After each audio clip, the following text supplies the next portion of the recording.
CNN just erupted into chaos as Shark Tank co-host Kevin O'Leary unleashed on California's controversial equity grading plan, calling the state top of the idiot index and branding the policy as pure insanity, which it is. He blasts this push for eliminating educational standards, warning it undermines kids, especially disadvantaged kids. This is a longer segment than I usually cover, but I can promise you it is worth the watch. This is Andy with TrendingPolitics.com. Hit like, subscribe, and let's dive in.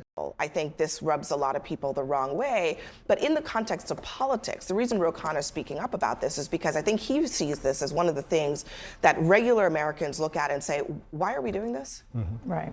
Well, I don't know how you define regular Americans, but I think for the millions of educators out there, they can tell you that grading equity actually does help with making sure that students understand the curriculum they're being taught. This is pedagogy lending itself to making sure comprehension matters. I'll be honest, in my perspective, when I was reading about this, I spent some time at the National Education Association, so it's a policy that I'm familiar with. And when I was reading about this, I passed math. I was horrible at math. And I used to volunteer to clean the boards and clean the erasers and everything just to get extra credit to pass math. But if you ask me the square root of something, it might not work. I did not understand the curriculum, but I knew if I worked hard and appealed, then maybe I would pass. When I look at these kids post-COVID, most kids are not on reading level. Mm-hmm. They're not understanding what they're learning. And so if you can make sure, instead of giving a point system or a grade, and you can make sure, hey, I want to make sure that you can intellectually process the information you're receiving, repeat it back to me and understand it, I'm okay for that. All the AI has made it easy for kids to cheat. All the things that the Republicans are attacking, these fake culture wars, or they're attacking CRT, they're not learning. California stays at the top of the idiot index. Either you can read and do math or you can't. That's how we advance our students. I mean, I can't believe this is such a stupid idea, and they continue to bring these things forward. No wonder it's a wasteland. Let me tell you, San Francisco, California is a wasteland. This is more stupidity. Somebody should put up their hand. I'm doing it right now, saying, you guys are idiots. Don't do that. The 10 Commandments in the school. They're teaching conspiracy theories. In Oklahoma. That in Oklahoma, in my state, we're ranked 49th and 50th in education. We have a MAGA supermajority. So Oklahoma and San Francisco have bad schools in common. So in San Francisco, listen, I don't think that is the answer either. Mm-hmm. I just think that we need to do something about education. This generation, my youngest son just graduated from high school last week, and they were raised by cell phones, and we need they need to learn to advocate for themselves. They need to have autonomy, and I don't know what the right answer is. Isn't that an argument, though? I'll let you in a second, but sure, sorry. Look, I'm listening to Tiffany saying, okay, when I was in school, I did extra credit so I could pass math. Isn't that an argument for teaching kids not just the content, which you'll never do a square root in your adult life? So, whatever. I mean, not, okay. Me over here, I'm not doing square root. Your daughter's going to watch this one day, Abby. But you're not going to do a square root, but you do need to learn how to complete your assignments on time. You do need to learn how to raise your hand and answer a question. You do need to learn those things that they're not expecting kids to do, apparently, according to this system. I am not understanding that. I understand everything Tiffany just said. Hard work, you didn't get it, you kept putting that step forward, and the teacher helped you. That matters as you get older, you get a job, and maybe you're not quite as efficient on a particular area. Your manager will say, okay, you know what, this is a good person, they're working hard, let's help them figure this out. That's a different thing, I would say, Tiffany, than saying we're going to completely change the grading structure. And I really worry about the implications on poor kids, particularly black kids, specifically black boys, who are falling way behind black women in terms of academic attainment. In public schools, so I would never support this. So, I looked this up. There's a pretty Tony private school in New York where they don't have grades, okay? It's very similar to this. They don't have grades because they evaluate kids differently. But I went to public school.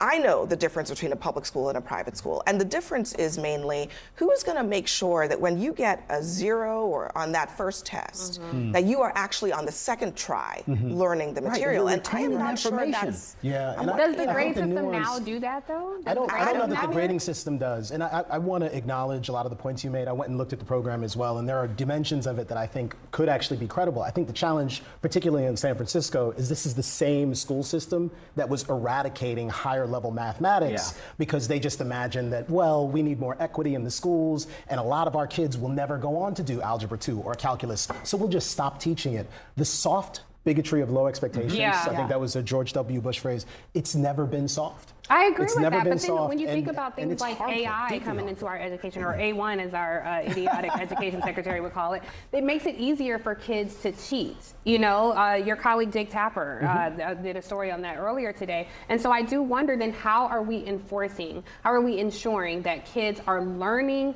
what the information they're consuming, it, not just committing it to memory, but intellectualizing Well, I think what they're being taught. that's a real question. I think the challenge is that so many school systems have actually used DEI and equity as an opportunity to essentially dodge the responsibility for doing the really hard work of remediation, which is what's necessary. Can I ask now. you, I mean, on the politics of this, I mean, this is the type of thing that I think some Democrats say we need to move away from, because it's the way it's hitting the ears of a lot of parents is, you all are so committed to equity in quotation marks that you want to just eliminate standards altogether. Do you think politically it's a mistake? I mean, this was halted for a reason in part. I do think it's a mistake because I live in the backlash of this.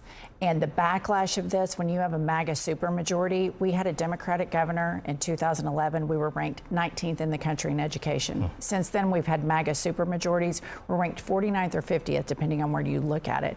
And it gets crazier and crazier and crazier. And I think there's a backlash to these policies, and it hurts people. And then you have this breeding grounds for Christian nationalism, which is happening in Oklahoma. 10 Commandments, school superintendent buying Trump Bibles, teaching conspiracy theories. This is happening, and this is Kevin, not helpful I mean, for what she's children. saying is true. I mean, they are trying to bring, Trump literally into the schools as if that is something that kids I spent my need whole to learn. career- Even the 10th Commandments. I mean, I look, get you it, can but- argue about biblical teaching or whatever, but in the schools, I'm not sure that is lending itself to the kind of rigorous academic I want to learning. make a comment about education. I spent my whole early career in math and reading scores, the learning company. 110,000 school buildings in this country. Parents don't care about politics. They would like to see their children advance to have the opportunity, if they wish, to go to college. The only way they get there is to pass through the gates of math and reading scores. They still remain the same in this country. It's not about politics, it's about teaching.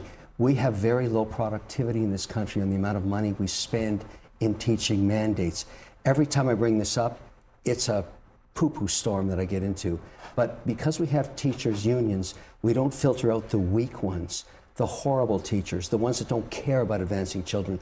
There are thousands of them. That's The unions so Well, you would terrible think to the tackle. teachers' unions would Yeah, eradicate. right. That is so- Teachers are the problem. Is that But where you- we're going? but you- Ridiculous. I am 100% right on this. But you would think the teachers' unions would actually be against this in San Francisco. Why would any teacher support this? This isn't equity for poor What or we're black talking kids, about is so the we're extreme behind. on in terms A of very academic last word performance? for you, and that then we doesn't gotta make go. any We're sense. talking about the extreme on both sides, but parents in Oklahoma do care about politics, and a lot of them are for this now because they have politicized and turned people Rather than against advancing their teachers. All child, politics Yes, impact the they class. have. they'd rather Read the worry data. about You're a big politics data guy. than Read passing it. their child on? Yes, they do. They are riled I'm having up, a hard time with that one. approaching teachers. This is happening in red states all over the place. They are not interested in an objective education for their children. They want a Christian nationalist education. This is dangerous. It's I'm not having a hard democracy. time and with we All right, know we it. got to California's latest educational experiment is more proof that woke policies are failing our students and our nation. It's time we demand common sense solutions, not ideological agendas. If you're tired of seeing education sacrificed for politics, hit like, subscribe, and share this video. Let's keep the conversation going and hold our leaders accountable. This is Andy with TrendingPolitics.com. Stay vigilant, and I'll catch you next time.